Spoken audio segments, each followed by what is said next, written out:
Մի հարց ունեմ։ Եթե մարդը չի կարողանում մտնել դպրոց, աշխատանքի վայր կամ որևէ շենք, խնդիրը այդ մարդու մեջ է, թե պետության։ Ես դիմում եմ մեր այն բոլոր քաղաքացիներին, որոնք ունեն հաշմանդամություն։ Սիրելի քաղաքացիներ, ես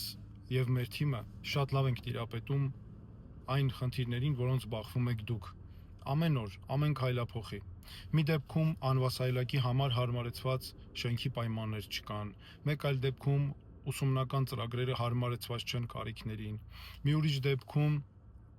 այստեղ հատկապես համատարած է առողջապահական ծառայությունները հասանելի չեն մարզերում, թանկ են դրանք, նստում շատ եւ ես երբեք չեմ մոռանա այն տիկնոջը, որը ինձ մոտ էր եկել եւ ասում էր, որ իր երեխային հանել է դպրոցից, որովհետեւ պետությունը չի ստեղծել պայմաններ, որովհետեւ նաև հասարակության վերաբերմունքն է այնպեսին, որ երեխան էլ չի ուզում դուրս գա տնից։ Մենք այս տրամաբանությունը փոխելու ենք։ Մենք բոլորովին այլ կերպ պետք է մտածենք։ Իմ եւ իմ թիմի տրամաբանությունը հետեւյալն է. խնդիրը ոչ թե մարդու մեջ է, այլ խնդիրը պետության մեջ է։ Խնդիրը նրա մեջ է, որ պետք է ստեղծվեն միջավայրային պայմաններ։ Ոչ թե մենք հաշմանդամություն ունեցողին պետք է կարեկցենք, ոչ թե կարեկցանքից դեպի մարդ, այլ արժանապատվությունից դեպի իրավունքներ, անկախ կյանքի հմտություններ։ Մենք հաշմանդամություն ունեցող անձանց պետք է տանք անկախ կյանքի հմտություններ։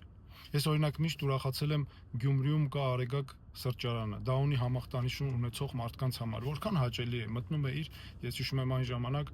երբ սպասարկում էին, աշխատում էին ավելի շուտ, այսպես ասենք, դա ունի համախտանիշով ունեցող մարդիկ։ Եվ սա պետք է լինի ամբողջ պետության մեջ տրամաբանություն։ Ոչ թե պետք է խղճալ մարդուն, այլ պետք է տալ անկախություն, ինքնուրույն կյանքի հմտություններ եւ կյանքը ինքնուրույն դասավորելու, ինքնուրույն գումար աշխատելու հնարավորություն։ Առողջապահական ծառայությունները, մյուս ծառայությունները պետք է լինեն հասանելի։ Պետությունը ամենօրյա հոգացության մեջ պետք է պահի նման մարդկանց։ Դուք մեր հասարակության անբաժան մասն եք, մեզանից յուրաքանչյուր ոչ մեկի նկատմամբ առավելություն չունի։